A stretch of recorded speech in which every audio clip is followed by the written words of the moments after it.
মোল্লা মুমতাজুল ইসলাম সাহেব বলেছে আল্লাহকে এক বলা যাবে না, এই নিয়ে বিস্তারিত বলুন। দেখুন, একটা হলুদ জামা পরে ছেলেটাকে আমি চিনি না, কোথায় বাড়ি তার? মুর্শিদাবাদে বাড়ি।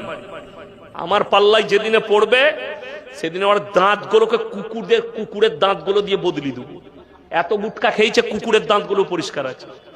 সে গাল দিচ্ছে মৌলবীকে। মুমতাজুল সাহেব বলেছেন যেটা এক বলা যাবে না, একক বলতে হবে, একক এবং অদ্বিতীয়।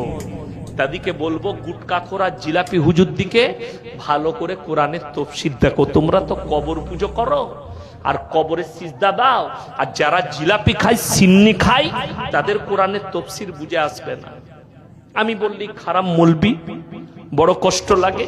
ওরা তো কবর পূজারী মুশরিক, তারা কি বুঝবে? তাদেরকে কি বুঝাবেন?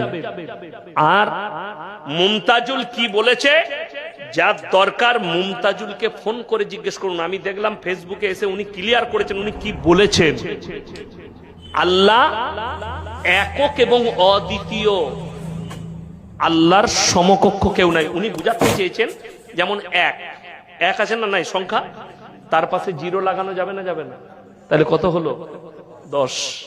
আর একক মানে তার কাছে আর কেউ ধারে কাছে এলো না, একক হয়ে গেল, ওই একা, আর কেউ নয়। এইটাই বুঝাতে চেয়েছেন। এখন ওই হারামখোর ইউটিউবার আর কিছু গুটকাখোর জিলাপি হুজুরদের চ্যানেলওয়ালা আছে, তারা খালি ওই একটাকে কেটে নিয়েছে, আল্লাহকে এক বলা যাবে না, ওইটুকু খালি ছেড়ে দিয়েছে। ঠিক বললাম না? ওইটুকু পুরো বায়ানটা ছাড়ো যদি হিম্মত থাকে। দিয়ে সেই বেচারাকে কিছু লোক গাল দিচ্ছে, আর কিছু অকাট মূর্খ ওই আপনার ইউটিউব চালায়, চ্যানেল চালায়, গান বাজনা করে, গুটকা খায়, হারামখোর। একটা হলুদ জামা পরে ছেলেটাকে আমি চিনি না, কোথায় বাড়ি তার? মুর্শিদাবাদে বাড়ি। আমার পাল্লায় যেদিনে পড়বে সেদিনে ওর দাঁতগুলোকে কুকুরের দাঁতগুলো দিয়ে বদলি দেব। এত গুটকা খেয়েছে, কুকুরের দাঁতগুলো পরিষ্কার আছে। সে গাল দিচ্ছে মৌলবীকে ফোন, মানে আর কি ইউটিউব চ্যানেল বানিয়ে।